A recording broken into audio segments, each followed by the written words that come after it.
Okay, hello, good evening, everyone.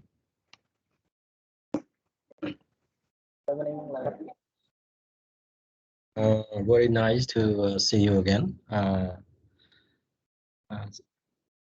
I think I already actually talked with Dalia. I think we all have all the people in our class. So I think uh, after the Chumban festival, I will inform you about the group assignment because I need to randomly assign you into each group. Okay. Uh, since I have your name already, so I will do that, and then I will let you know. Okay, which group that you belong to, and the group assignment you will be required to read. Okay, to read a report by the IMF and do the presentations. I will talk more about that when we meet again. Okay, we meet again. I think for today session, we will go with our lecture. And last week, we already touched on the uh, the GDP, the gross domestic product, okay, which is the national income account, okay. And we also learned some of the definition, okay, of what is the international monetary is about, okay, what kind of thing we will study, okay, in the coming lecture. So let me going back briefly. So we learned that. Hello everyone, can you see the PowerPoint slide on the screen? Yes, lecturer. Yes, like So last week we learned that uh, the national income account is the kind of the account that keep information or it record how big is the income for one country or one economy. Okay. So if you want to know whether a country have bigger or smaller income, you would like to look at the GDP of that country or that economy. Okay.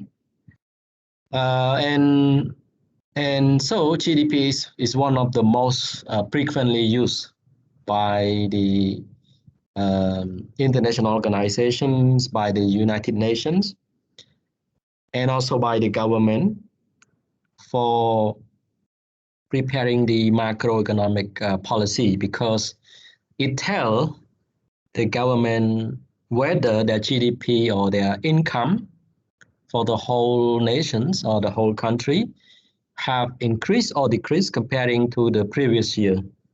Or at least it tells the government whether their GDP is growing bigger or smaller comparing to other countries. Okay, so that's why GDP is so popular. Uh, and and relating to the GDP, okay, so coming back, that GDP is the measure of the total income that a country can produce or can generate during a given years. Okay, so in that case, GDP actually count all the income that is generated, okay, by the good that is produced, okay, in the countries. For example, if our people actually produce clothes and we sell it to the foreigner, okay, so that income will become part of the GDP because it's the income that generated by the product that produce, okay, inside our countries. Okay, or perhaps, for example, uh, when the foreigner, okay, come to visit Angkor Wat, for example, and he stay at the Cambodian hotel and he pay for the accommodation service. That income is a part of the GDP because we actually the accommodation service is being produced by inside Cambodia. Okay, that's what we mean. So GDP measure all the income that coming from the productions that is being produced inside the countries. Okay.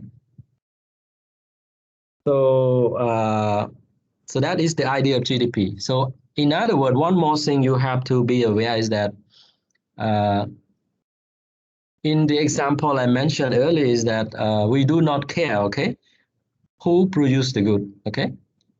As long as the good is being produced inside the country, okay, and then being sold, it will be counted as a part of the GDP. Okay, for example, in the early example which I say, we produce clothes, okay, and then we export to European countries, and then we receive the payment when the exporters sell the clothes in the European markets. They get payments, and that payment will become part of the GDP, okay, because the clothes is being produced inside Cambodia, so it's a part of the Cambodia GDP, okay. Uh, Even if the clothes is being produced by foreigner, okay, but as long as the clothes is being produced inside the countries, it will be a part of the GDP. So this is the very important notice about GDP. Okay, so we don't care who produce the good. Okay, as long as the good that is being produced inside the countries. Okay, that's the what we mean by GDP. So in order to find the GDP, you have to count all the product that is being produced inside your countries. Okay, and then you add all the market value of that good all together. Then you will have the value of the GDP for your countries. Okay, and then last time I asked some of our classmates that we do produce a lot of things. Okay, in agriculture, we produce rice, we grow rice, we grow mango, we raise pigs, okay, raise fish, or we do farming, okay, and we have a lot of agricultural products. In the manufacturing, we produce clothes, okay. In retail sale, we produce food, okay. In transportation, we produce the transportation service. Sometimes we also the country also produce the telephone communication service, the internet service. Okay, so all of this will be part of the GDP as long as the good is being produced inside the country. So we don't care whether the good is produced by foreigner or by the local citizens. Okay, as long as the good is being produced inside the country, the market value of that good will be a part of the GDP. Okay, it will be contribute to the income measured by the GDP. Okay, so that is the GDP. Some people actually do criticize that when we're looking at the income that one country would be able to generate by looking at the GDP, it may be too much exaggerate, okay? Because those income may not actually go to the citizens. It may be go to the foreigner, okay? Because after all, um, if the foreigner actually take the income from selling the clothes to the European buyers and transfer that income back home, then our citizen would have fewer income left. Okay, so some people argue that GDP is not a good indicator of telling how much the one nation is doing well or not. Okay, okay, if you looking at the GDP, so they say that we should have the other way to measure the income for the country by counting only the income that go to the citizens of that country. So income that go to the foreigner is not, or that income that go to the foreigner, okay, even especially the foreigner that produce good inside the country should not be, okay, should not be counted, because after all, it's not the income for the citizens, okay. Also, the income to the Cambodian, the citizen that work abroad should also be added to, should be also counted, okay, as the part of the country incomes. Okay, so some people they criticize the GDP, and so they say that a better measurement of the income is the GNP. Okay, the GNPs, which stand for the gross national product. But you can think like gross national income. So GNP count only the income that go to the citizens. Okay, we don't count the income that go to the foreigner. Okay, and GNP actually also add income that go to the citizen when the citizen is living abroad. Okay, so that is the idea of the GNP. However, the two measurements are very related.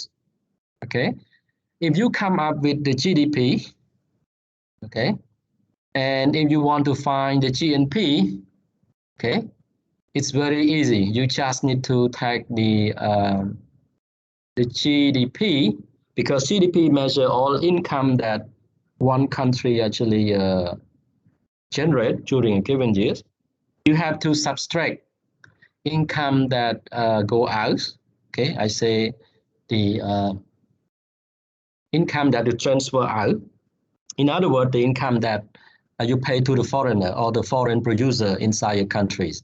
And you have to add back, okay, the income that your people is actually um, receiving. Let's say you have the Cambodian people who are working in South Korea, and then they receive the salary from working there. That should be adding to the GNP, okay? So you take the GDP, you minus the income that you pay to the foreigner, the foreign worker, okay, for foreign worker or foreign producer inside the countries, and you add the income that go to the citizen that is earning income abroad or producing something abroad, okay, and that you will get the GNP. So we can go from GDP and we can get a GNP. We can also get from GNP to GDP. Okay, so country in the world have some country actually use the GDP in the macroeconomic policy, and some country use the GNP. Okay, for example, United States use the GNP, but in Cambodia we use the GDP. Okay, so we do not have the GNP report. Okay, in the or statistic provided by the government or by the United Nations, because uh, the we only have, okay, we only have the GDP. Okay. Well, if you're looking at that relationship, you can see that when the in and out of the payments, or I mean, it's not so different. I mean, they may cancel out, okay, if the amount is not so different. So using GNP and GDP would not be so different. It would give you the same idea how big is the income for the countries. Okay. So for any country that the flow in of the income and the flow out of the income is likely the same amount, then using GNP and GDP would be very similar. Okay, it tells the same story. However, for some countries, using GNP and GDP, when the income out and the income that flow in are so different, could be problematic, okay? For example, in Philippines have a lot of foreign workers. They have a lot of people who are working abroad. For example, you can see in Cambodia, we have a lot of Philippines who work in the education sector. They work in the private school, right, and receive payments. So if you want to count the GDP of Philippines, okay, how big is the income for the Philippines, and you forget to include that kind of Philippines who are working abroad, that would be misleading, okay? Because the share of the income that the Philippine people who are working abroad are big amounts, okay? So for Philippines, maybe the better measurement is to use GNP, not the GDP. Okay, so that is the thing I want to clarify about the GNP and GDP. So I'd like to pause here, and I welcome if you have any questions or uh, thing you want me to clarify again. Please let me know.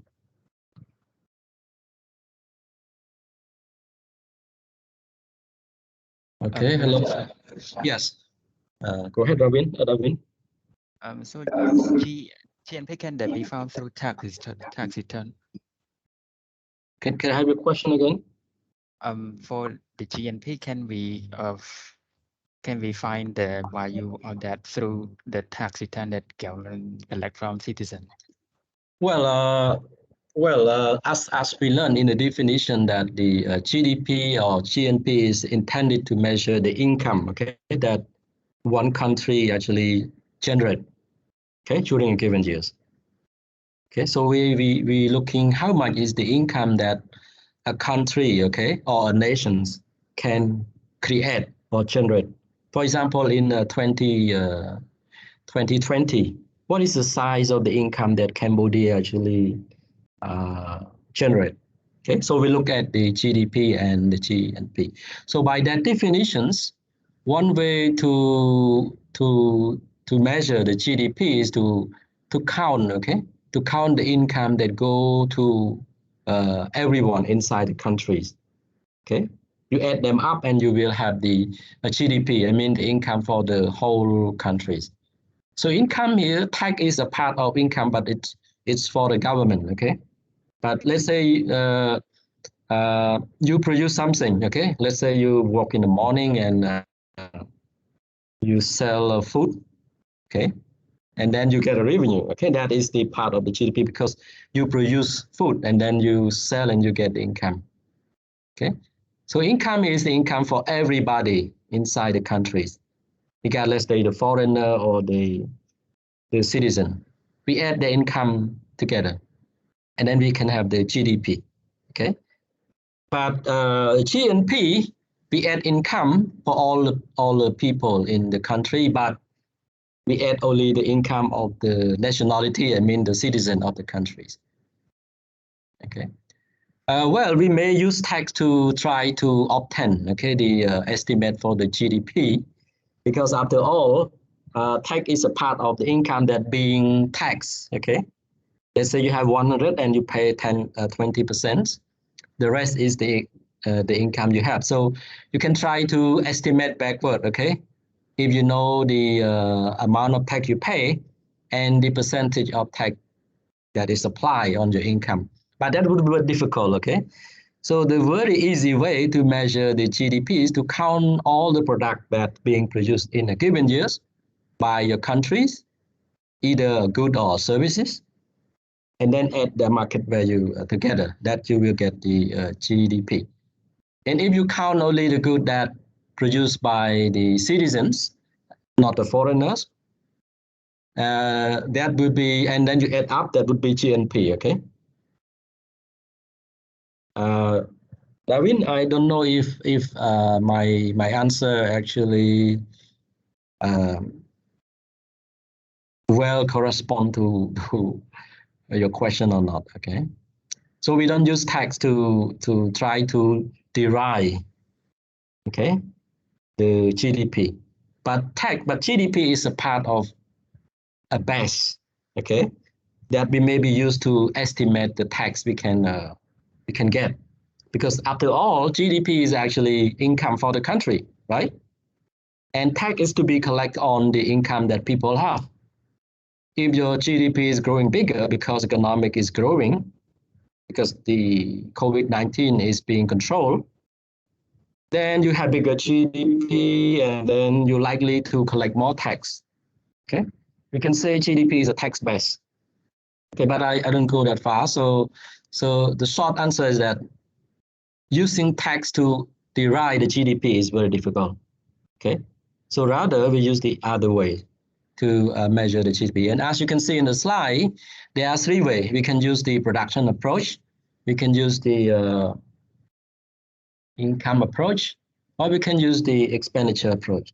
That three approach would give us the same value of the GDP. Okay. Yeah, teacher. David? Okay. So that is the idea of the GDP. Okay. Okay. It seems like let me confirm by asking you one question. Perhaps that question could help you to differentiate. Okay. Between GNP and GDP. So let's say that we have the let's say the Chinese guy, okay, who are running a Chinese restaurant, okay. He running a Chinese restaurant, very famous, and he produce Chinese food, okay, in our countries, okay. And then you go in there and then you buy you enjoy the Chinese food at the restaurant, okay. So in this case, the revenue that occurs after you eat and then you pay, okay, you pay for the food. So that income, okay, would actually go to the restaurant owner, the Chinese people is the owner of the restaurant. Right, Darwin? Let's say that you pay $100 for the food because there's a big party, okay? So the question is that would we count that $100, okay, the value that you pay for the food that is being produced inside Cambodia by a Chinese producer, $100 as a part of the GDP or not? Yes, as part of the GDP. Right, very good. Okay, so that is a part of the GDP because it's the income that the food is being produced inside the countries. Okay. So similarly, for example, we produce garment, right, and we use clothes, we export to the Europeans. Okay, the European buy that clothes, that T-shirt, that jeans. Okay, and but that jeans is being produced inside our countries. Okay, so they pay that. The revenue that we get from selling this to the foreigner, okay, on the good that we produce, would be part of the GDP because that's the value of the thing that we produce, okay, inside our countries, and that GDP, okay. But in the restaurant example, as I said earlier, is that if you talk about GNP, the $100 that Darwin actually pay to for the food is not a part of the GNP, okay? Okay? Suppose that the restaurant is wholly being owned by the Chinese, okay? So that is not a part of the GNP, but it's a part of the GDP, okay? So that is the point you have to notice the difference, okay? The difference. So for Cambodia, if you go to the National Institute of Statistics, Ministry of Planning, the Ministry of Economy and Finance, or maybe to the Cabinet Office, you only see the GDP. We don't have the GNP, but you may try to estimate the GNP from the GDP. Knowing the GDP, you can try to estimate. If you could know how much is the amount that being paid to the foreigner who are producing goods inside our countries, and the income that we are likely to receive from remittance being transferred from our workers or our investor abroad who are making profit investing overseas. Okay. So in the macroeconomic policy, especially, for example, in the central bank, the National Bank of Cambodia or the Ministry of Economy and Finance, we use GDP as a proxy and to looking at the economy, how it's doing well or not, okay? Because it tells us how much is the value of the good that our country can generate during a given years. Okay, and of course, if we produce a bigger GDP, we may need more employments, we need more workers, we may create more jobs, we may have more incomes. we may have better livings. Okay, but as the question I think last week, okay, because GDP is about income, it's not everything about welfare. Okay, it tells you about how much bigger is the income, but it's not how good is the living. Okay, because being a good welfare, I mean, you need a lot of things. You need education, you need health, you need freedom, you need many other things. Okay, so that is the GDP. Any other question? If not, I like to bring you to the real numbers. So any other question regarding the concept of the GDP? Lecturer, I have a question.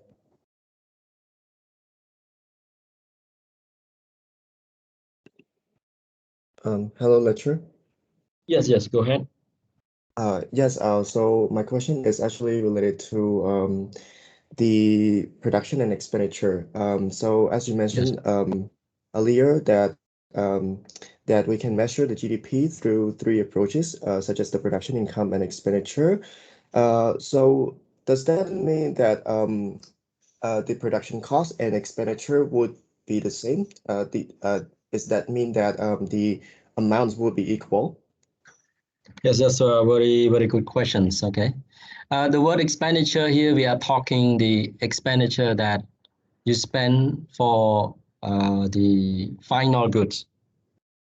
Okay, if you're a household, you will buy the final goods. How much is the payment that you spend for buying the final goods? That is what we mean by expenditure. If you're a firm and you buy the final good that produced inside your countries, that is also what we mean by that expenditure. Or if you're the governments and you spend for that final good or final services, that is also the expenditures. What we mean, okay? It's not the production cost. We are talking about because, of course, the production cost will go into the goods and the service, okay? So the price, the market value when the good is being sold on the market has already incorporated, okay, into its market value, its price. And when you go to the market, you buy that, you're spending your money. And spending is already include the what you are talking about, the production cost already, okay? So the expenditure here, we are talking about the expenditure on the final good, okay? Either because we want to consume it, or either because we need the final good for the investment activity. Okay, come here. So that's what we mean by the expenditure. Production cost is already go into the price, the market value of the good. And it's already in the spending when the buyer buy it. Yeah, sure. Yeah, because the cost of productions, like as you said, is in the example is actually 300,000 US dollars. Yes. And then like the firm's household or government, when they buy it, it's also 300,000 US dollars as well. So Yes. something that I don't understand is that like sometimes the producer they may like charge the car in a higher price because they need to gain profit, right? So basically, yes, that's a very good question. the Okay, very good question. yeah. Well, So basically, the if I'm expenditure, the yes. yeah. So the expenditure could be higher than the production cost. If I'm the owner of the company, okay, I will already think, okay. Uh, okay, hello everyone, can you hear me? Yes, lecturer. Okay, if I'm the owner of the car manufacturers, I would already think what is the price I have to pay for the labor cost for my wage, for the wage that I pay to the workers. I have to think how much I have to pay for the interest, for the money I borrows, and how much I have to pay for the land or the building I have to rent. And I also need to think what would be the profit that left for me, okay? Before I decide to sell the car at that price, okay? So if the price of the car is 300,000, for example, that price already incorporate the amount of profit already, okay, that will go to the business owner. I mean the owner of the car manufacturer. Okay, I mean the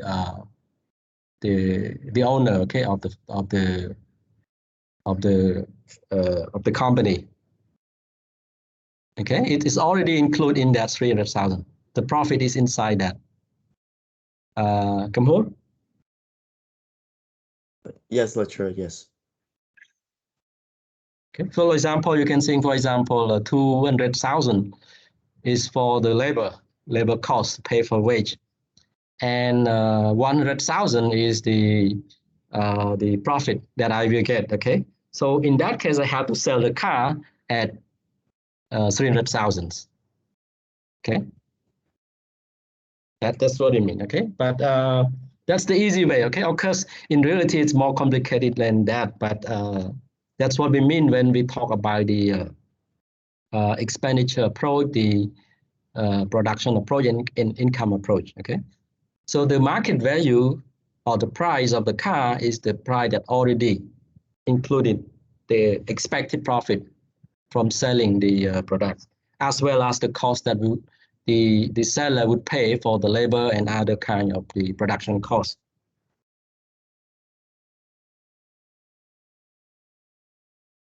Okay, so I think maybe that could clarify you. Okay.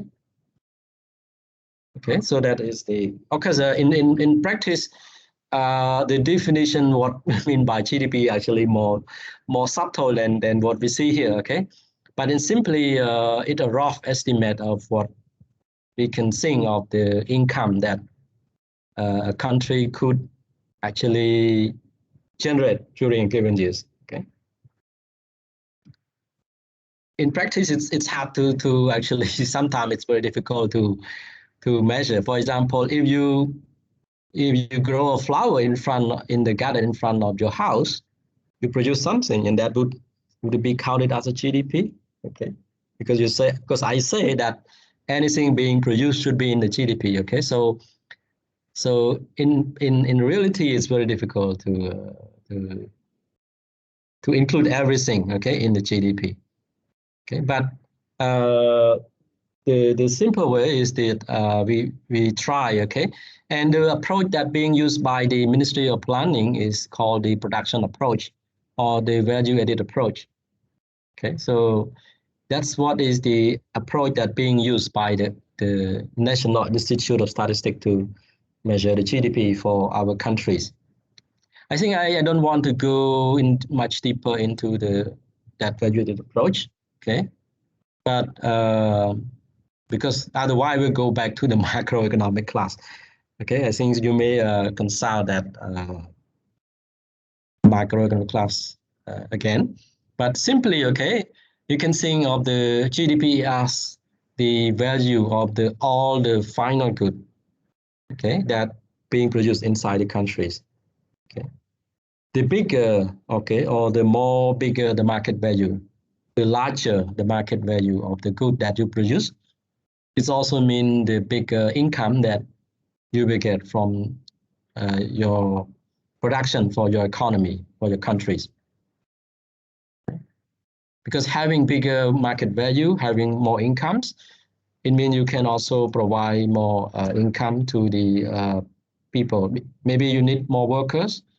Okay, maybe you need to expand your company. You need to hire more buildings. Okay, so that's why we want bigger GDP. Okay. Well, let's move on. In Cambodia, we have 3 organizations that produce the statistic for the GDP. The first one is the National Institute of Statistics. Okay, so if you visit the website of this NIS, you can get the estimate GDP. I mean, they actually do the estimate for the GDP. For example, in the year 2020, last year, the estimated nominal GDP for Cambodia is about 27 billion US dollar. Okay, 27 billions. And the estimated GDP per capita is about and 1,600, around 1,600 US dollar on average per person per year. Okay. And the growth rate for the year 2020 is estimated to be minus 3.1%, as we are affected by the COVID-19. Inflation rate, the annual yearly inflation is about 2.9%. Okay. And the current account deficit is minus 17.6% of the GDP, meaning that we do import larger than we export to the rest of the world. We will talk more about the current account in the subsequent slides. Okay. For the moment, we're just saying like the telling the imbalance between export and import. If we compare our GDP with the GDP, for example, the US, United States nominal GDP is about 20 trillion US dollars. So you can think it's like 700 times, okay, larger than our GDP. Okay, so the three organizations actually, the NIS do the estimate. The Ministry of Economy and Finance, they do some projections. Okay, but the real organization that do the measurement is the NIS. The Ministry of Economy and Finance, they do the projection because, as I talked earlier, that GDP is to tell you about income that the economy is being able to generate during a given year.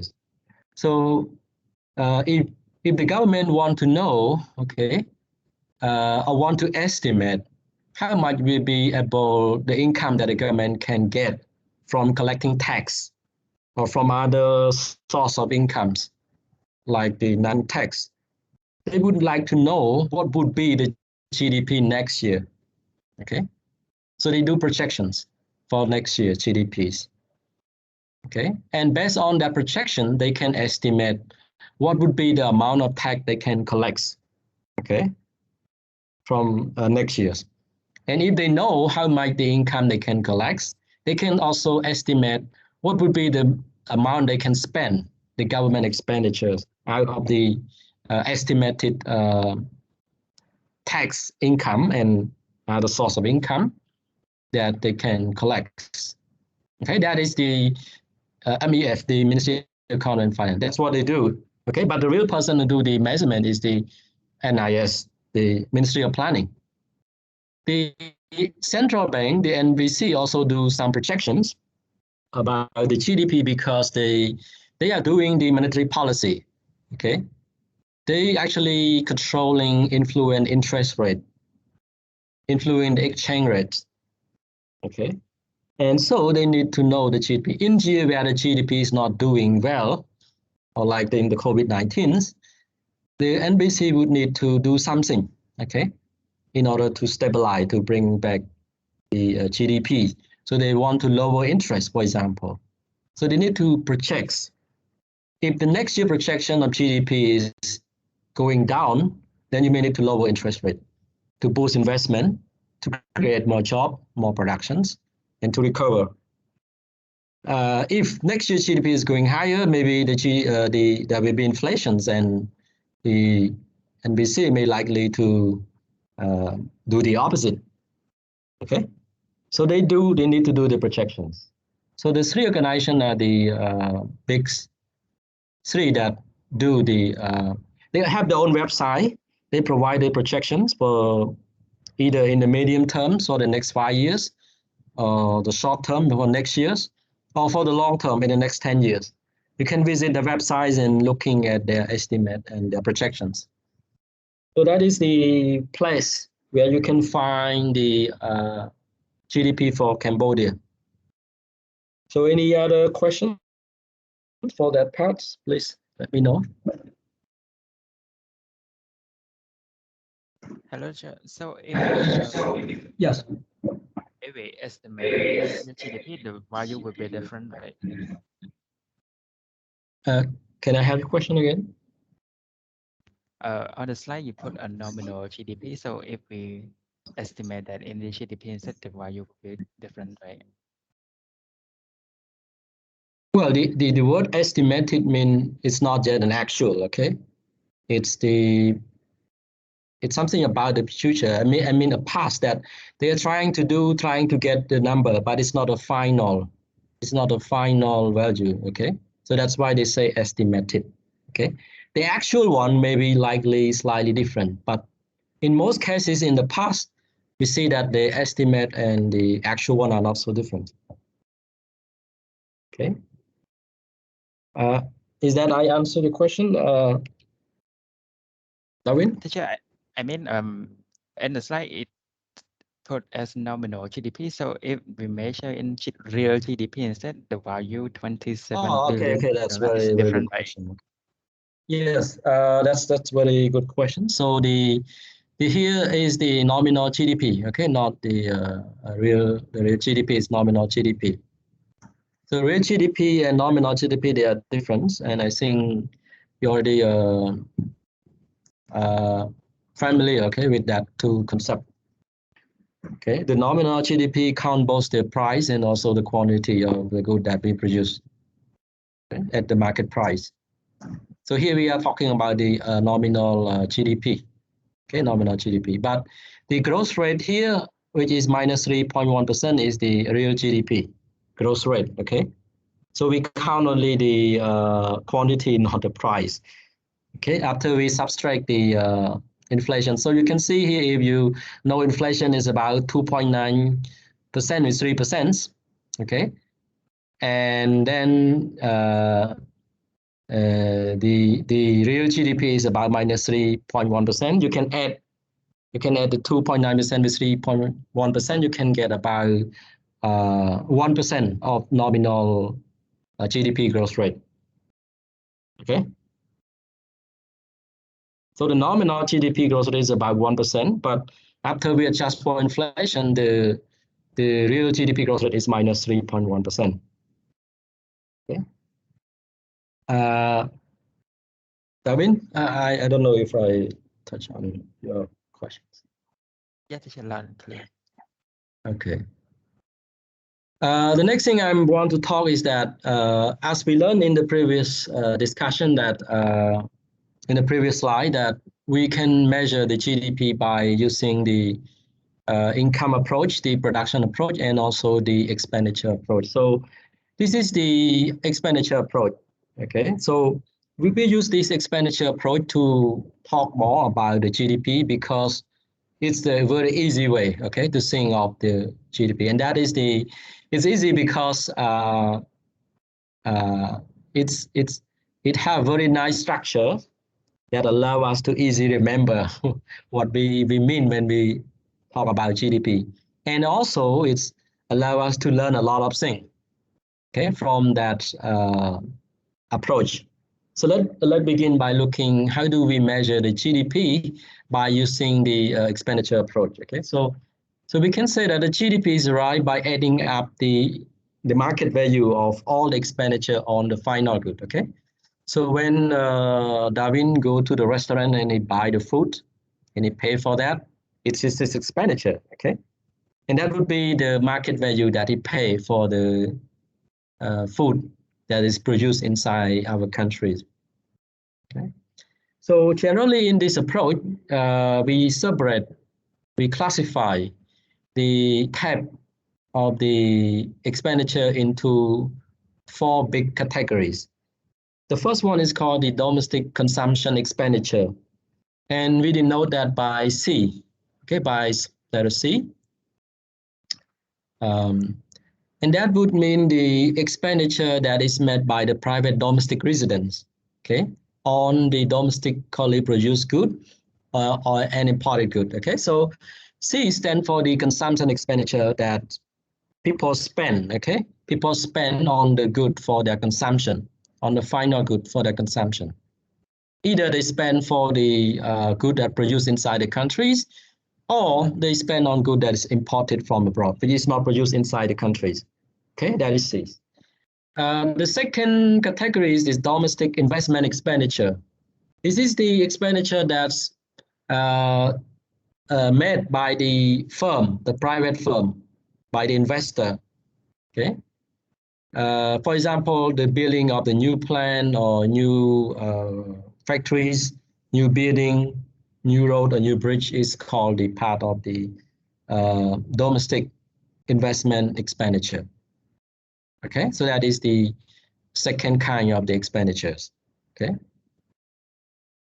For example, let's say you buy the hand tractor for your farming. Okay, for your agricultural farming, for farming activities, and the tractor is produced inside our countries by a company.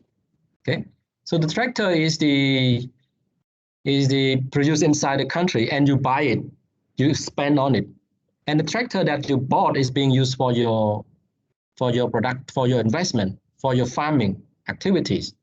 Okay, so that would be called ICE. Okay, okay, that is the investment expenditures. The other category for the expenditure is the government expenditures. This is referring to the amount that the government spend on the good and service that is that they actually need. For example, government may actually pay the salary, okay, for the, because they need to buy service, okay, from the government staff. Okay, they may pay the salary for the police officer because they buy the security service from the police.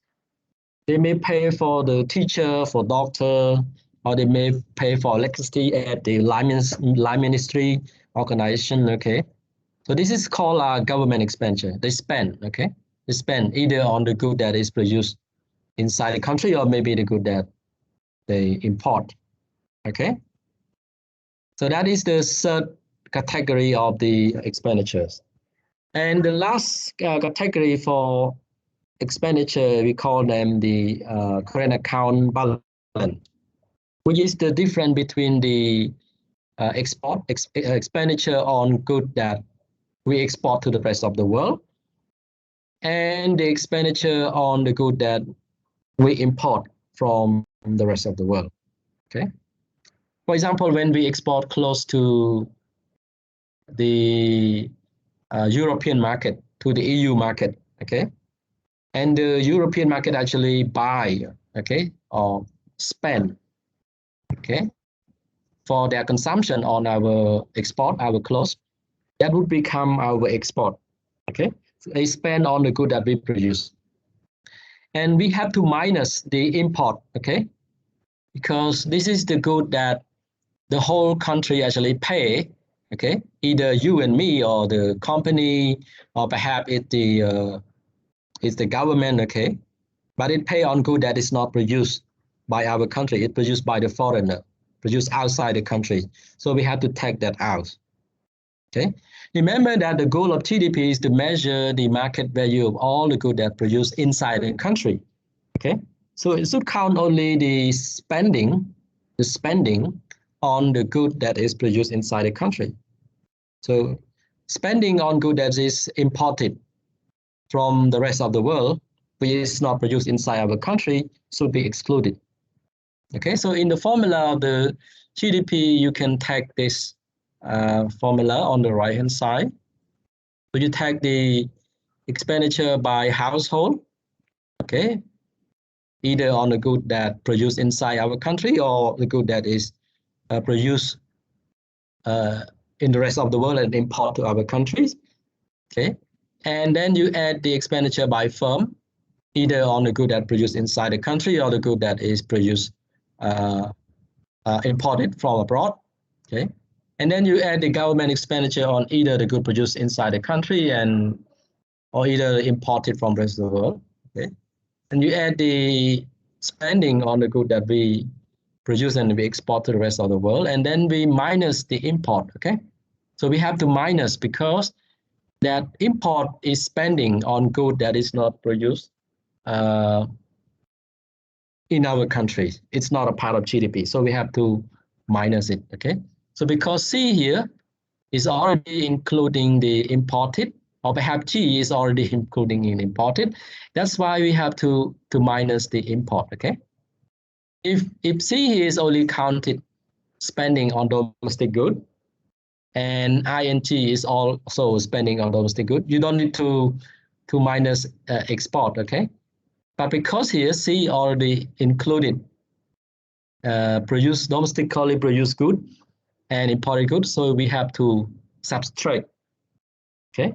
If we don't subtract it, it means we over exaggerate the GDP because C include also the imported good, which is not produced in our country. And GDP measure only, by definition, it measure only good produced inside the country, okay? So that's why we have to minus or subtract the import.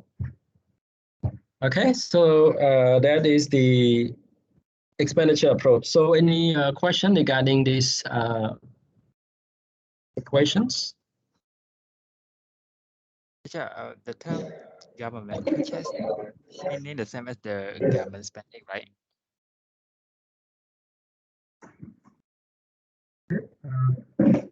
Can I have your question again, government? I mean, the term government purchases, it means that's the same as the government spending, right? Yeah, sure, very good. It's mean the government spending. Government spending and government purchase mean the same. Okay. It means that they buy some kind of good or some kind of service. Okay. Or they spend for the constructions or the building, okay? That is part of government purchase, or simply it just means government expenditure, okay? But it's not include transfer, okay?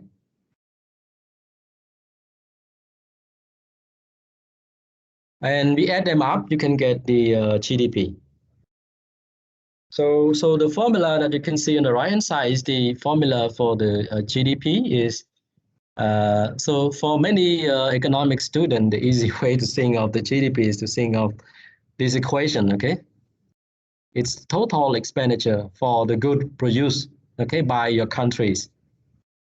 So you add all kind of expenditure on the good produced by your countries, and you will get the GDP. So C plus I plus G and plus X minus M. Okay. In the case of closed economy, we don't have export and import with the rest of the world. So the C here would include only spending on domestic good, okay? And similarly for I and G. Okay, so you have a very short equation is that GDP equal to C plus I plus G, okay? In practice, when we're looking at a statistic, we see that consumption always account for the largest part of the GDP. You can check that in the website of the NIS. You can see in our country, the consumption part account for about, I think, more than 60% of the GDP, okay? Another observation is that in the statistic is that investment is the item, okay? The I here is the one that is keep volatile. It means it keep changing very frequently. Because investors generally, they are easily adapt to the world economy, the situation around the world. In the year where they know that the economy is not doing well, okay? For example, real estate may be slow down. They don't expand their business, okay? So investment will decline. In a year where the economy is doing well, we see people expand the investment. So you can see the value of investment, I here keep changing very much, okay? From one year to the other, depending on the expectation of the investor and also the situation of the economy. Okay, but consumption is always the big parts. So if you want to help your economy, perhaps the best way to help is to keep your consumption, keep your spending, okay? If you still buy goods, okay, you still eat food, you still create a job for the people who are working in the food industry, okay? So don't stop spending, okay? If you stop the spending, you hurt your economy, okay? You hurt people because if you stop buying, firms have to cut down their production, they have to lay off workers, they have to scale down their investment, okay? So that's why it's important to keep the consumption. I know it's hard for many people because during things like COVID-19, our income is falling down, okay? So we cannot expand our consumption, but at least, okay, we don't stop consumption, okay? We still consume it. Otherwise, the whole economy would stop, okay? So that is the joke, okay? So any other question? If not, I like to move to the next slide. Yes. Yes. When we buy the second-hand product, do we count it as the GDP? That's very good questions. Okay. As I mentioned, the GDP actually measure only the good that is produced. Okay. During a given years. Okay. A given years. So what do you mean by second? I mean second-hand product. I mean product that's old. Maybe it's belong to the old years. So that second-hand is not a part of the GDP. Okay. For example, your car, if the car that is being produced in country in Cambodia in the year 2021 will be a part of the GDP 2021. But in the year 2022, that car would become an old car. And when you sell the car to the other people, okay, that old car again is not counted in the GDP in the year 2022, okay? Because it belonged to the GDP in the old year. So again, the second hand is not part of the GDP, okay? But what if it's not that old? What if it's What do you mean? What do you mean it's not that old? What if it produced in the same year and changed from one owner to another? Well, it's you count only once, okay? Because in a given year, one good is produced. Because when you change hand, it's still the same good, okay? If you add M2, it means you double count it. Okay, you double count it. But you may say, oh, sir, but when I buy the car, it's 1,000, and I said to my friend, it's 1,200, okay? So it's different. Why you say it's still 1,000? Well, the 2,000 that you generate is not a part of the market value of the production cars, but it's the value, okay, of the retail service that you resell the car, the service that you actually produce and you generate, okay, income from that services, okay. But the market value of the car is that the still 1,000 when the car is just left the factories. Okay, so when the goods is being changed hand, it count only once, okay, in the same year, because the idea is that we fix a point in time during a given years, okay, given years. But if there is a new car that is being produced, let's say it have its own market value on the market, then in July you use another two car, okay. In this case, you have to add them up all together, because any new good that's being produced during a given year would be adding up to the GDP in that year. Nita, I don't know if I answer your questions. Yeah, I got it. Okay. Okay, so that is the idea of the GDP. And as I say again, okay, consumption is a big part. The Chinese economy today is that consumption-based GDP. One way to boost the recovery in China is to motivate people, okay, to expand the consumptions in Chinese economy, okay, after the hit by the COVID-19. That is the GDP, okay. So let's look at the example I have here. So this is an example of the one country. We can see like the GDP of the an agrarian countries, they produce agriculture, okay. So here you can see on the left-hand side here, the market, because let's say this is the good that is produced by the country during a given years, and the value of the total everything, okay, inside the country during that year is 100, okay. This is the value of the good that is being produced by the country, so it's a part of the GDP, okay, and that is the income for the country. In that 100, 75, because some 75 here is the 25 here is the investment that the firm or the company buy that, okay, for their investments. Okay, so let's say this is the wheat, okay. So the factories may need to buy wheat, okay. Maybe because maybe they want to produce some kind of bread, okay? And total spending that the company or the firm actually spend is 25. So they buy 25. Government actually buy tens from this 100. Okay? So they spend on this good that produced inside the country. Okay, and then the rest of the world spend 10 because the country export tens to the foreigner, to the foreign countries, the rest of the world. Rest of the world actually buy tens.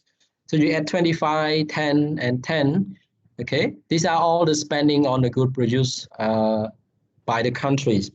Okay, if you add them up, you can see it's not yet 100. Okay, $75 here is the consumption spending by household, by consumer, by you and me.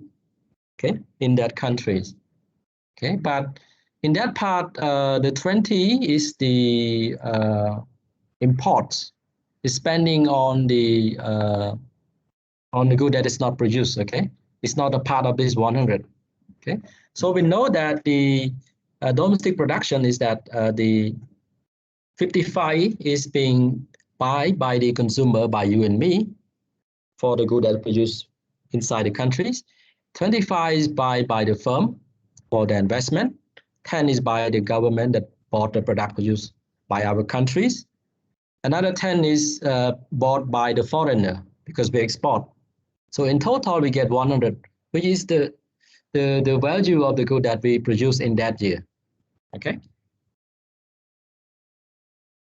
So that's complete. Okay, the example. So anything you need me to clarify on this example?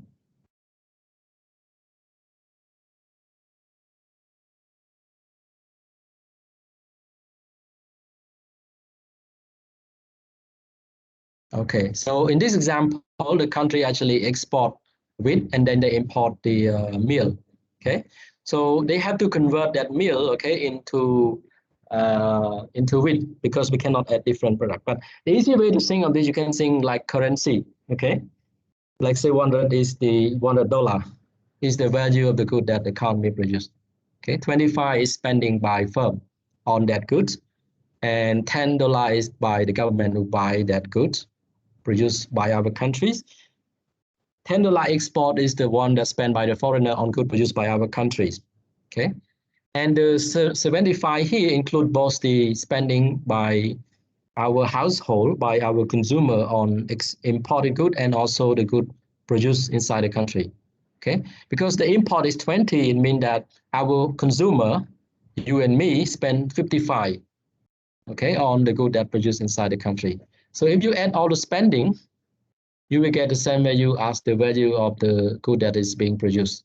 Okay, the value of the production are the same as the expenditure. Any other questions on that part? Hello, Vishal. So Vishal. Good evening, Vishal. Yes, I'm fine. Like, Okay. And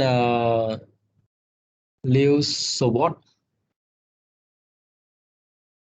yes, sure. Any question regarding the example of the how we actually measure, okay, the GDP for the countries? Not yet, sir. Not yet? I think I'm good with this. Okay. Okay, good. Teacher, I have Yes. not a question, just a clarification. You wrote on the slide GNP. So is it GDP or GNP? Very good notice. Okay. Okay, so here you can think of it like a GDP. GNP and GDP are the same in this case. Okay. For us, easy to get the idea. We assume that the GNP and GDP are the same. The difference between the payment to the foreigners and the payment we receive by our citizen abroad are almost the same. Okay, that's very good notice. So you can think like GDP and GNP are the same in this example.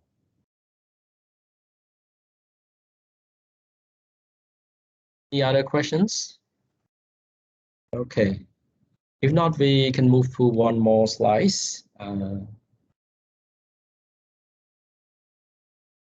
Let me know, okay, if you have anything you need me to clarify on that. Okay, so the next thing I'm going to talk, which is also the most important part I want you to be here, is to write at this slide, is that we're looking at the national income account for the open economy. We're looking at the current account and the foreign indebtedness. Okay, so I think you already see in the previous slide here, I show you the, it say that for Cambodia, the estimated current account deficit is about minus 17.6% of the GDP. Okay, so now it's time to talk what exactly is the current account, okay, and what is the deficit mean. Okay, so so simply the current account can be defined as the difference between the value of the export and the total value of the good that the country imports. Okay, that's what we mean when we talk about the current accounts. So to find the current account balance, you take the total export value, okay, that the country have export, okay, on the good that the country produce and export to the rest of the world, the total value of the export, either good or the service. And then you minus the total value of the good or the service that your country imports, okay, from the rest of the world, for the good that produced by other countries, not your countries. Okay, so we have the current account. When the value of export, okay, is bigger than the value of the import, we say that the country has current account surplus. Okay, that's the language we use to mean to talk about the current account balance. When the import is bigger than the exports, we say that the current account is deficit. The country have current account deficit. And when the country have the value of export equal, rightly just equal to the import, we say that the country has the current account imbalance. In practice, rarely to have the current account imbalance. Okay, many countries do have either the current account deficit or the current account surplus. Okay, that's just the language. Okay, so you learn a new language, what we mean when we talk about the current account deficit. So simply, current account tell you whether the country export more than it import, or it's import in larger value than it export. Okay. But there's something which is much more important than just export and import. Okay, so we can looking at this current account in different way, in different perspectives. Okay, so we can looking at this the current account like the supply demand perspective, or we may call the absorption approach. Okay, so we can see that the current account is the difference between the national income and the domestic resident spending. Okay. Current account can be interpreted as the balance of good production less the domestic demand. If you're looking at the formula for the GDP, which I showed you in the previous slide, right?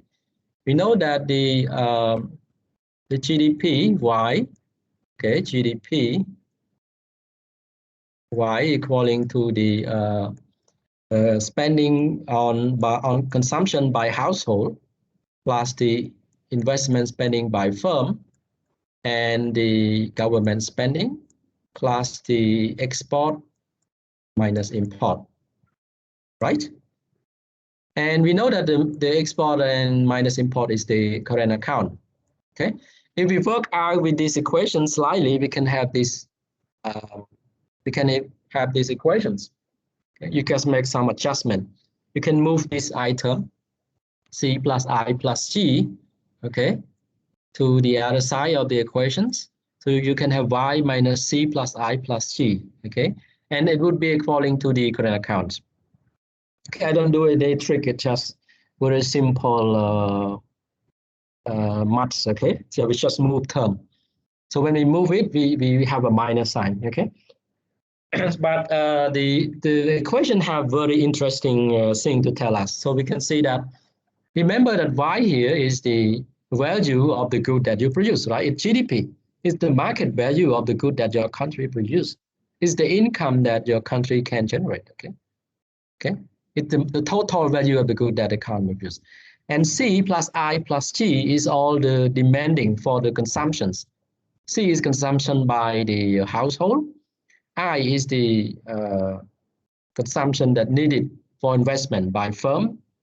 G is consumption that is spending by governments. Okay, so you can see that current account can be interpreted as the difference between the, you can see that the item in the bracket can be called that the domestic demand. Okay, because it's all the spending by people inside the economy, the demand for the goods.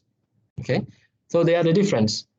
Okay, so if the country produces a good that have a value of 120, and the domestic demand for the good is only 100, it means that the country have income, I mean, they produce more than, bigger, they supply more than the demanded, so they have 20 left.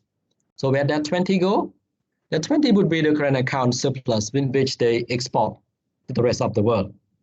Okay, that is the other way to look at the current account. So whenever we have current account surplus, it means that the country domestic demand is smaller than the quantity of the size of the domestic supplies.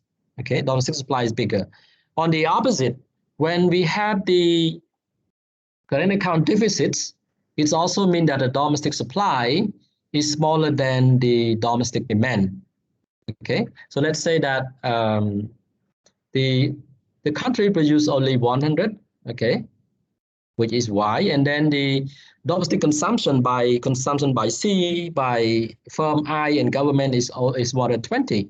So the demand is 120, but the country produce only 100. So in other words, the supply does not meet the demands.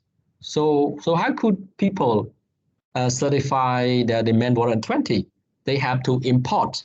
In that case, the current account would be deficit. Okay, so this is another perspective we can look at the current account.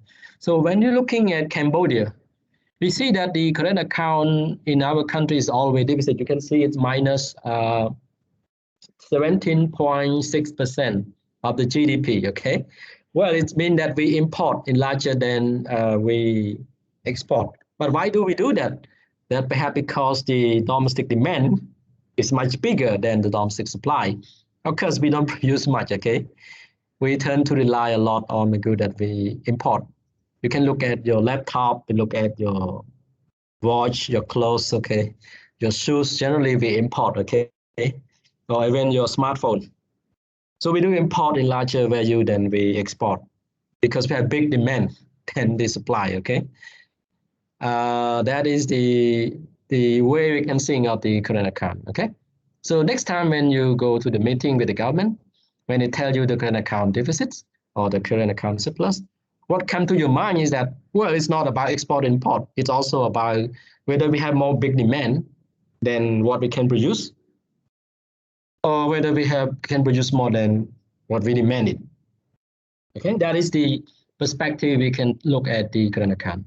The other way to looking at the current account, which is much more interesting, is called the revenue expenditure financing perspective.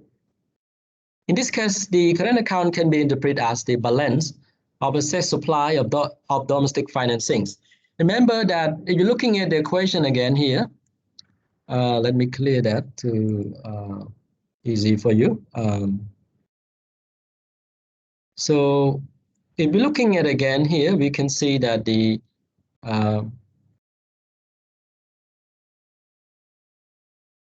Y here is the GDP, right? You can think it like the income that the country can generate, the total income that one country or one nation can generate. And you can see that the C plus I plus G here is the spending, right? It's either spending, expenditure, either by household, by governments, or by the firms, okay? So you can say, let's say, for example, you have the country create income of 100, okay? But they need to spend, okay? the spending for their consumption, either for you, for me, for the firm, for the government, let's say it's 130 in total, $130, okay? And the income that we generate for the economy from our production is only 100. So we see that income is much smaller than amount we want to spend, okay? In this case, the current account is negative. So how could we finance?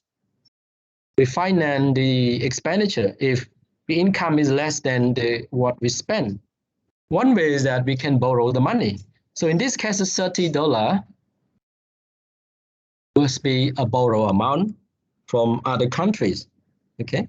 Because we spend more than the income we have, so we have to borrow, okay?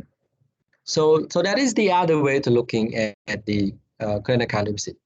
Or in the opposite, if you have income which is 150, okay, and the consumption spending by household, by firm, and then by government is, let's say it's 100, okay?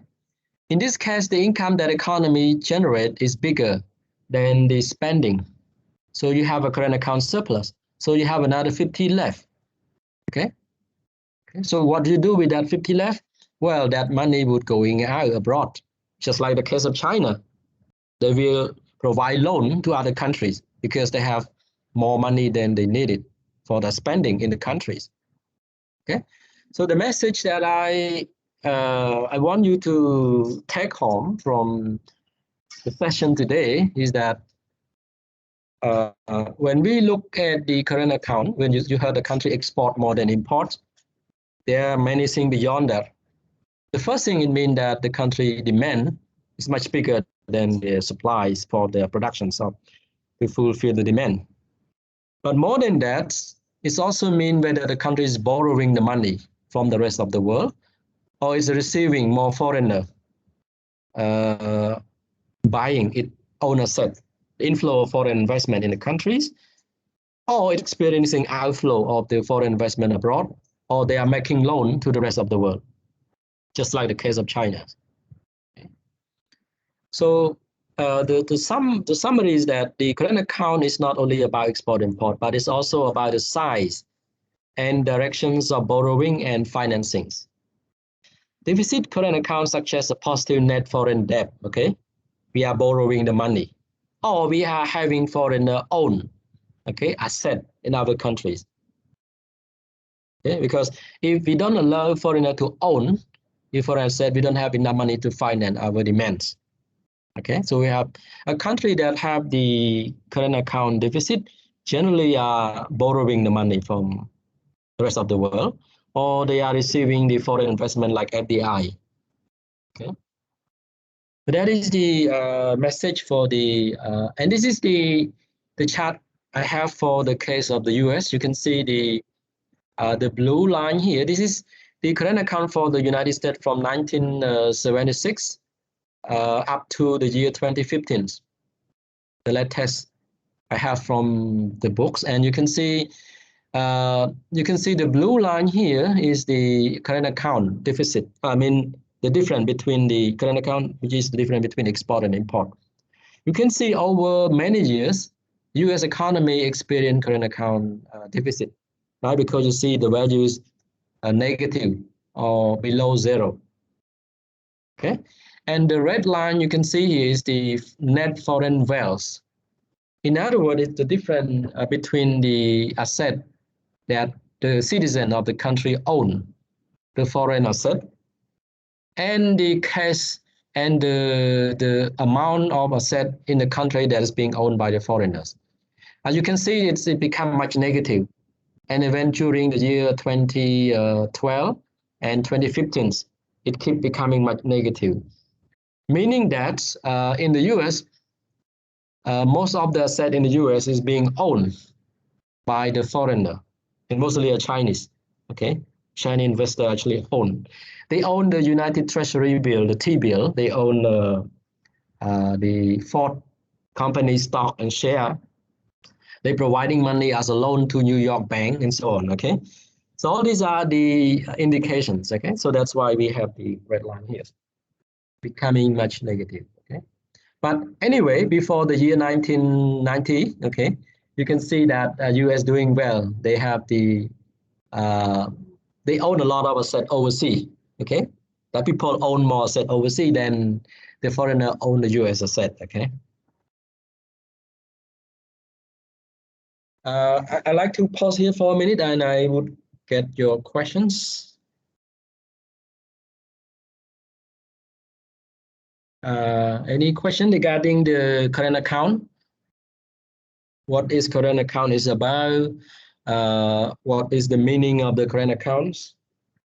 Do you have anything you need me to clarify again? Hello, good evening, Darlene. Hello, Yes. Any question regarding the meaning of the current account? no, Okay. And Morkop, Nu Morkop, Nu Morkop. Good evening. Are you there? Yes. Yes. Yeah. Any point you need clarification on the meaning for the current accounts?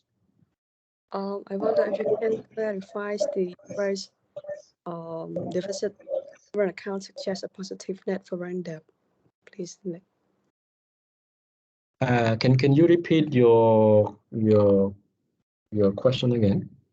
I want you to clarify the second term revenue expenditure financing. Okay. Yes. Yeah. Okay, as I say that the current account is just not only about export import, it's also about the revenue and expenditure financings.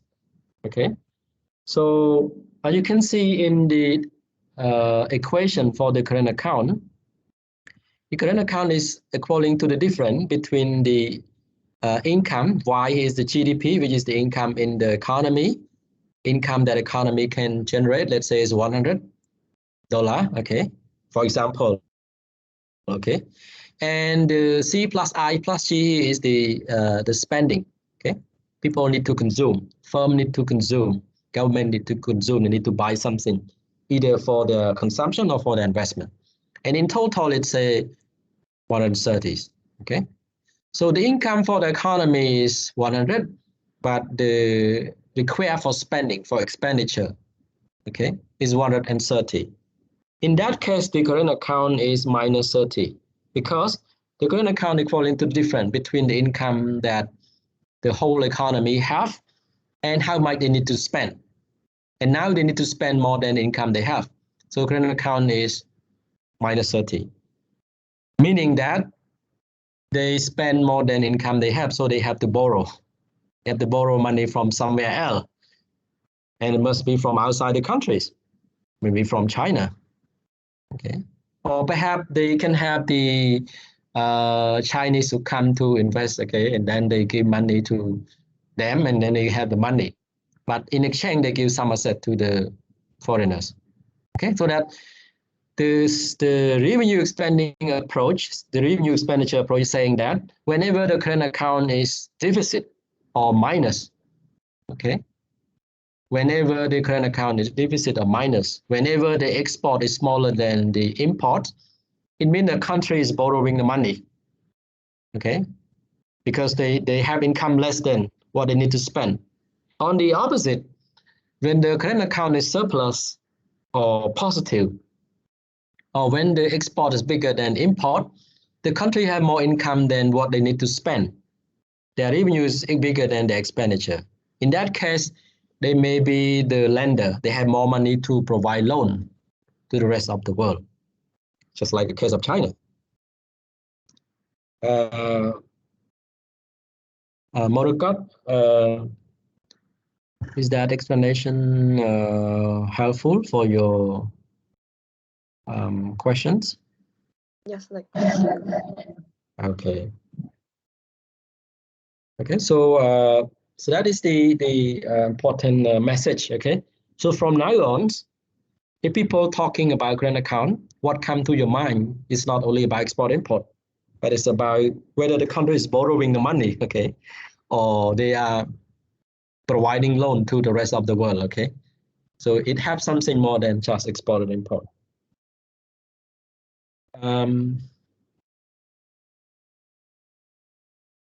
Okay. Well, I think there are 2 more slides I need to finish, so I like to move on a little bit, and then we can stop. Okay. So the next thing I'm going to talk is still about the our GDP formula again. Okay. The GDP is equaling C plus I plus G again. Okay. But this time I do some adjustment. Okay, by rearranging the terms. So I keep I move C and I to the left hand side, okay, and I move it to the other side. Okay, so remember that I have Y minus C minus G, okay, on the other side of the equations, and I have I plus the current account on the other side. So remember that Y here is the income, right? Incomes in the whole economy, okay, the total income in the whole economy. The C is the expenditure, the spending, okay, and G is also the spending, okay, by the governments. So when we take the total income that we have in the whole economy, we minus what we need to spend, what we left is called the saving, which I put as S. So S here represents the saving for the domestic saving for the whole economy. We can have saving only we have income bigger than what we spend, okay? So saving here including both the saving by household and saving by government, okay? And we add them up together. We can have the saving for the country, and I denote it by S, okay?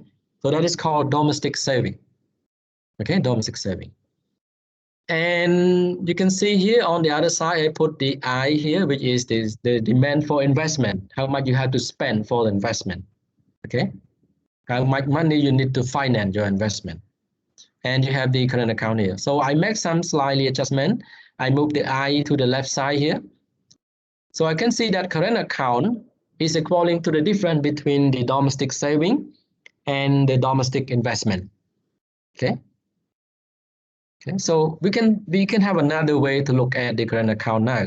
We can see that current account tell us about the difference between the saving that we have for the domestic economy, the domestic saving we can accumulate for our countries, and the demand that we need for spending for our investment. Okay, so now we can have 3 cases. Okay, so generally saving must be positive. Okay. And investment should be positive. You cannot, when you buy a machine, it must be positive. Okay, so it's positive. So there could be 3 cases.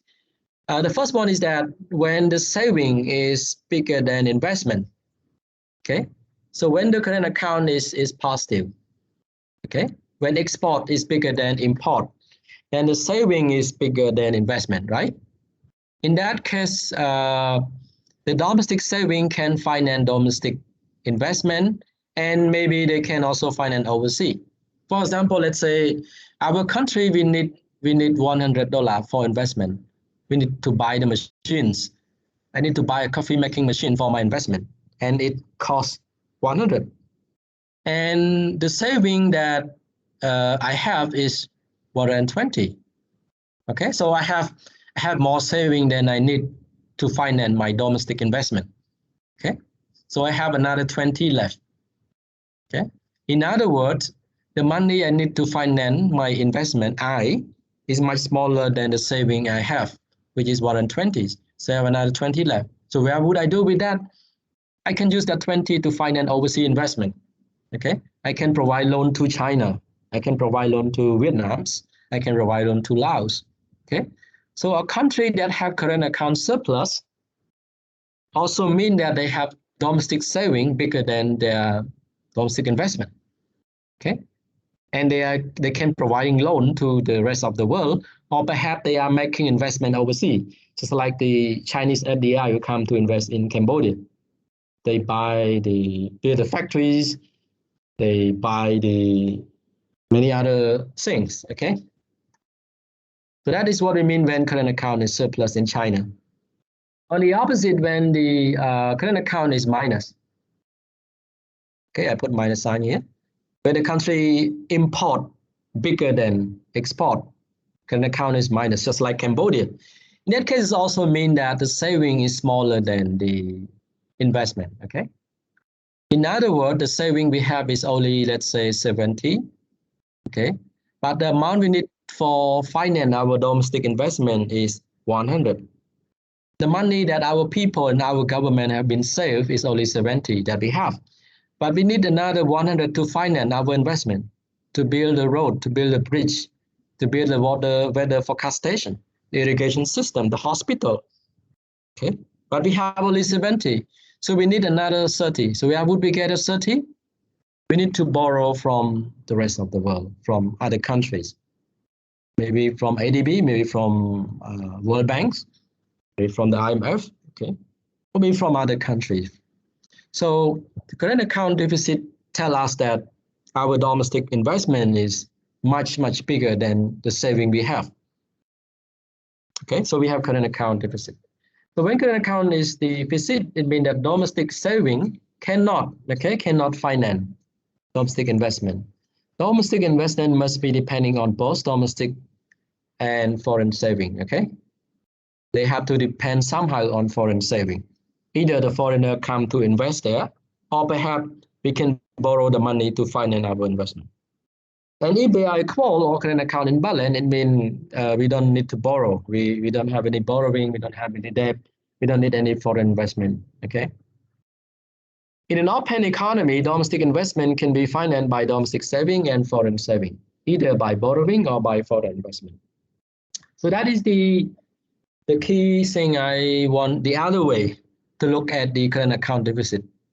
So now you learn a lot of things about what it means when you hear a country import larger than they import. It's just not like Cambodia, okay? We know we have a current account deficit. First, it means that we may need money to finance our investment. Of course, our saving is very limited, okay? Most of our investment depending foreign direct investment. And we also may borrow the money from the rest of the world. Okay? So that is the current account.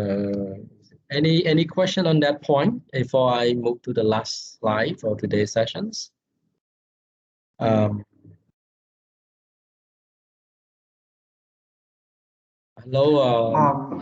Yeah, hello, teacher. Yes, Yeah, I have a question here regarding the saving. So I want to know, like, is it the same like saving? For example, I have $100. I save, I have it, and then I keep it at home. And then Yes. one is that I save that $100 in a bank. So is it the same meaning as the saving term here? That's very good questions. Okay, and that's quite very technical questions. Okay, well, the easy way to think of saving that saving is a part of income that you did not spend. Okay, if you have 100, okay, and you don't spend at all, okay, and you keep it at homes, for example, that is saving. Okay, and what would you do with that saving? Tell me, what would you do with that saving? Maybe you can use it for your future investment. Maybe you can use it to finance your future spending. Okay, but whatever that is called the saving. What if I deposit the money? What if you deposit money with the bank? That is also the part of saving. Okay, when you put the money at the bank, okay, you don't use that money to spend. Okay, it's a part of your income, of course, but you don't spend, but you decide to put it as a deposit with the bank. Okay, you don't spend it, so it's just saving. And what would the bank do with your saving? Of course, the bank will use the money to provide loan to other people. Lend it out. Yes, of course, you may get interest on that. Okay, but the money that you have deposit with the bank is called saving. Okay, your original, your out-of-pocket money that you sacrifice with the bank as a bank deposit because you don't spend it. Okay, that is saving. Okay. Lee Ho, I don't know if I correctly answer your question completely, okay? If not, let me Yes, yes, know, thank okay? you. Yeah, I think I get the answer. But how about like as a I'm sorry. So do you think which one is better? Like we deposit our money in the bank and then it's like make the more money available for transaction. So be it good for the country economy, or rather than I keep it at home. Okay. That's very good questions. Well, it's hard to give an answer. It's depend. Okay, it depends. It depends. But it have pro and cons. Okay, pro and cons. But for the economy, okay, if the saving is at home, is under your pillow, it does not go into investment. Well, it's called saving. It's just potential saving that can be used to find an investment. Okay, if you keep your saving under your pillow and you don't use that money to buy the machine for making coffee or for buying your laptop for joining an online course with me, then it means you don't do any investment. The savings under your pillow. Okay. If you put your money as a saving with the bank can use the money to finance several economic activity. The bank can provide loan to a restaurant, okay, and restaurant may can buy the frying pan, pots, table, chairs, and then they need to hire workers, okay. In other words, restaurant is making investment using the saving, which is your money deposit in the bank. Of course, you don't know, okay. The bank does not let you know where your money gone, okay. It just you have this money in the bank and you can take it out. Okay? So the difference between keeping the money at home and putting money in the bank is that high efficiency is the money that saved is being used. Okay. Generally, in the advanced economy, people like putting money in the banks. Okay, so that the money is more liquid. It can move very quickly. It can channeling to many potential borrower in many economic sector, in constructions, in real estate, in hotel, restaurant, in food retail sales, in agriculture and farmings, in tourism industries. Okay, so that would be channeling from the banking system. If you put, okay, and the bank is much better than you because the bank know whether the person can paying back or not. Okay, they can look at the credits for the borrowers. If you put in your pillow, okay, at home, it's your use. It's how you use your saving. Okay, well, you may use that for running your own business. Okay, and if the business is good, is doing well, that's fine. That's okay. Okay. So the answer is that it depends. But generally, since we are not much good at channeling the saving to the most productive sector in the economy, it's better to let the bank do it. I want to tell you that in the statistic by the World Bank, about 70% only of the population do have bank account in our countries. So the rest 30% of the population do not have bank account yet. Okay, so still banking very not yet work in our country. But recently, many people start using mobile accounts. I mean, mobile apps. Okay, so transferring to digital economy would require people to have bank accounts. I think that the number maybe keep increasing and much more easier rather than using the cash and keeping at hand, because keeping a cash at home may have other costs like the storage cost or the risk of being stolen, being robbed, okay, by robber, and other kind of risks also, okay. So that's a big questions, but that's the answer I can say for the moment. We have more to say about what is the best choice in the subsequent chapter. Lee Ho? Yeah, thank you for your answers. Okay, so coming back, that's the meaning of the current account. So current account tell us that when it deficit, our saving is not enough to finance our investment. Okay, our entrepreneurs, our young entrepreneurs just like you who want to invest in Cambodia may not have enough money to finance their investment, okay, even they have good ideas. So the saving is not enough. So we depend much on the saving coming from abroad, from overseas, because our country have the current account deficit. Okay. The next thing is just only about the same thing about the saving investment, but we decompose.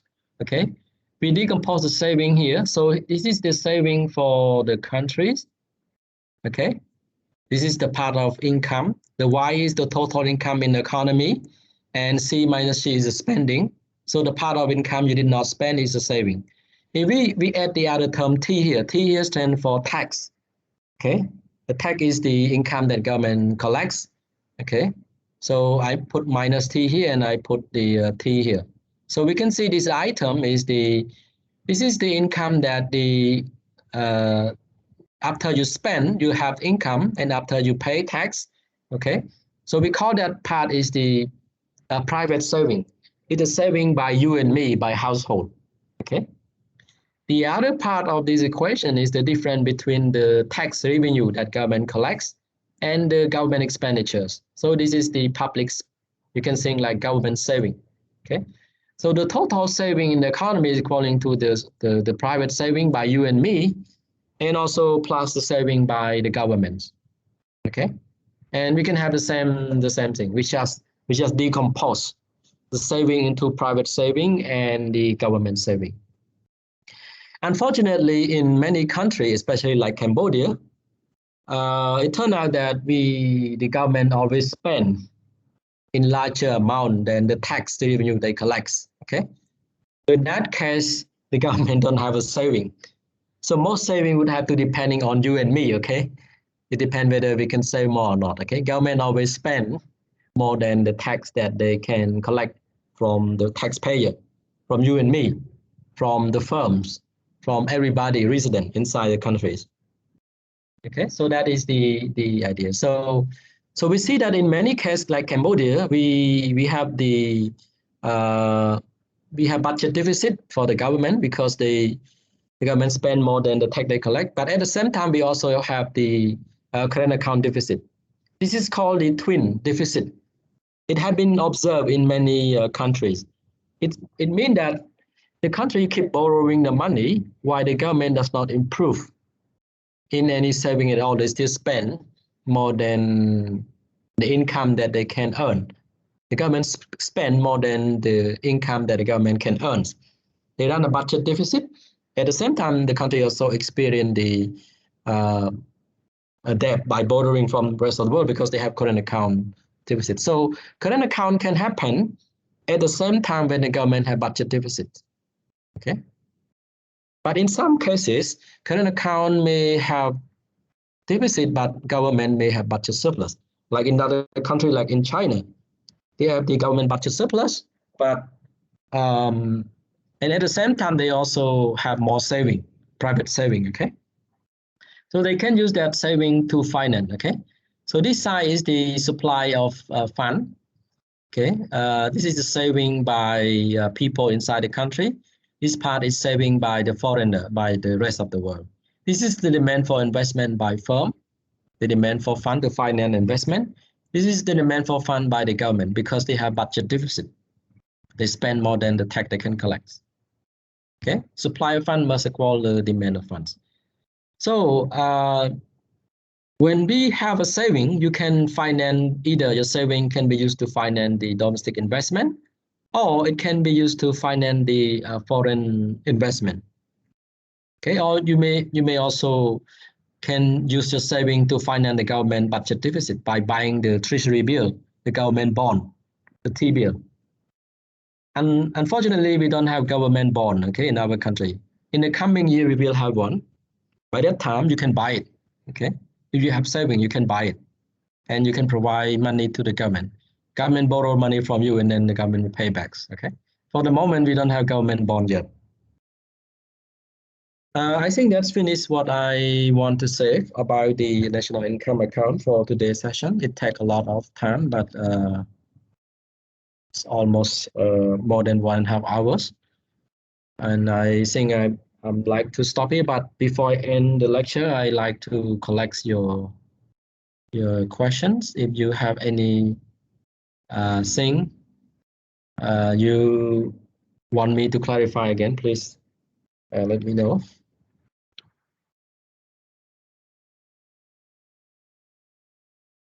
Hello, good evening, Dalia.